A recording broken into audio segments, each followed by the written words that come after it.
Hey, que la que hay, mi gente? It's Rocky here from SpeakSpanishFaster.com, and in today's video, I want to give you a few tips about how you can become more consistent with your Spanish practice. It happens all the time, right? You're motivated to learn Spanish, you begin studying it, but then things just kind of fall off, and before you know it, it has been weeks since the last time you said hola or cómo éstas. When it comes to learning a language like Spanish, consistency is critical. Even if you have the best Spanish learning training in the world, you will never see results if you don't do it.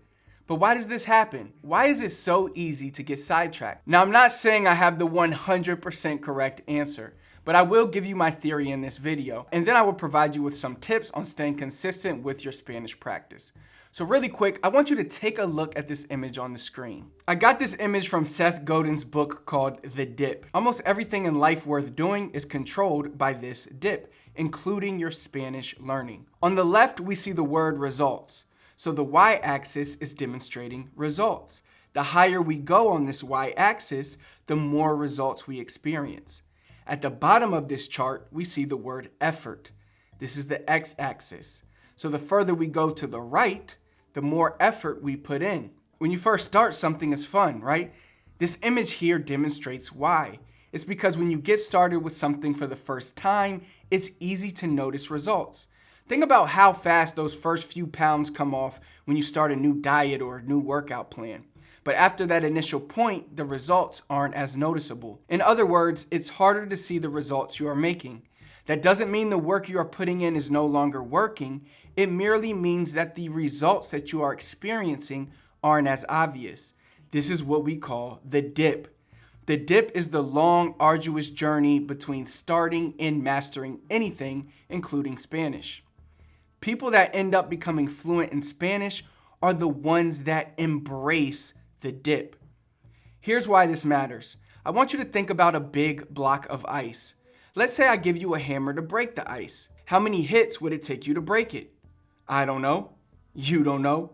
Nobody knows. We can make guesses, but we will never know for sure. But eventually, if you keep hitting the ice, it will break, right? Now let's say you have hit the block 100 times and it breaks on the 100th hit.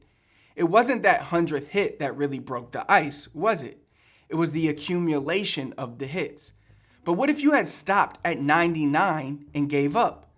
You would have just assumed that the ice was impossible to break. This is what happens to most people when they are trying to learn Spanish.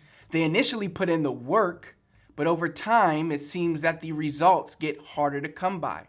So they give up, not realizing that they were on the brink of experiencing a significant breakthrough. The problem is they don't know when that breakthrough is going to be.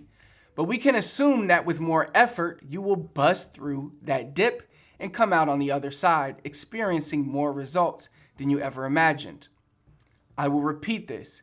People that end up becoming fluent in Spanish are the ones that embrace the dip. I remember when I was learning Spanish growing up, in the beginning, it was fun. I felt like I was picking it up fast. I went from barely understanding anything to understanding a decent amount pretty quickly. But when it came to understanding native speakers speaking at fast speeds, I struggled. And when it came to speaking Spanish without having to translate in my head or think about what I was going to say, I really struggled. It got complicated. And at times it was so frustrating that I wanted to give up. I was in the dip, but I kept pushing through. And once I made it to the other side, I was far better than I ever thought I could be. Ahora yo hablo bien y no tengo problema.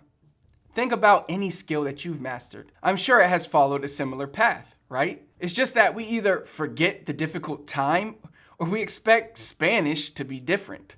So what can we do to fix this? What can we do to push through this dip and stay consistent with our Spanish practice? Well, we have to try to rig the game in our favor. We need every advantage possible to push us through this challenging dip.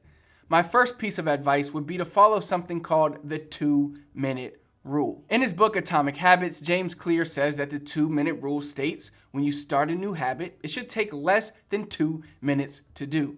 He then discusses how any habit that you want to gain can be scaled down into a simple 2-minute version. In this case, if you want to study Spanish each day, your focus becomes opening up a Spanish video. What you are trying to do is make the act of training your Spanish as easy as possible in the beginning. I mean, how hard is it to open up a video in Spanish or to open up a lesson of my 7-day Spanish course? Little plug there. You'll see that once you get started, it's easy to continue. The hard part is getting started. James talks about a guy who wanted to lose weight, but he had trouble staying consistent with working out. But the hard part wasn't actually working out at the gym. When he was at the gym, he knew what to do. But the hard part for him was getting to the gym. The hard part was putting on the shoes, the workout clothes, getting in the car, and driving to the gym. So that became his focus, to spend the 2 minutes to get changed and get ready, get in the car, and the rest essentially would take care of itself. Now, most people make the idea of learning Spanish too daunting, and it doesn't help that they have us doing activities that bore us in traditional learning settings. This turns us off to the idea of showing up every day to put in the work. But as we saw in the dip image, that's one of the most essential aspects of mastery. Of course, you know that the goal is to do more than just 2 minutes a day. The more you put in, the better. But the idea is that following this 2-minute rule helps you get started, which is usually the most challenging part. Then from there, you continue to increase the amount of time you spend. So whenever you find yourself struggling to put in that Spanish training, think back to this 2-minute rule. What can you do for just 2 minutes today that will stimulate your Spanish learning? To make this even easier, it's best to prepare the day before. This is why when people want to practice healthy eating, they prepare their meals, which makes it effortless. In the same way, you want to prepare your environment or your workspace for your Spanish training. So when it's time for you to learn, there are no obstacles that prevent you from implementing this 2-minute rule. So to sum this up, we know that if we want to get better at Spanish, we have to show up every single day, right? We have to put in the work consistently. Sometimes we're going to feel like we're in this dip and that we just aren't getting the results that we think we should be getting. But know that you have to embrace this dip. Let it motivate you to work hard. Let it symbolize the massive results that are to come. They are inevitable as long as you keep going. The last thing I'll say is that showing up every day is important, but you have to make sure you are doing the right activities to train your Spanish. That's why I created a free training for you where I reveal my 3 biggest secrets to learn Spanish faster, so that way you know what you should be doing every single day when you are putting in the work. Just click the first link in the comments down below or go to speakspanishfaster.com to get access to the training. If you enjoyed the video, do me a big favor, hit the thumbs up for me, comment below, let me know what else you would like me to talk about. Last but not least, please do not forget to subscribe to the channel, turn on notifications so you never miss another video. Until next time, I'll see you then.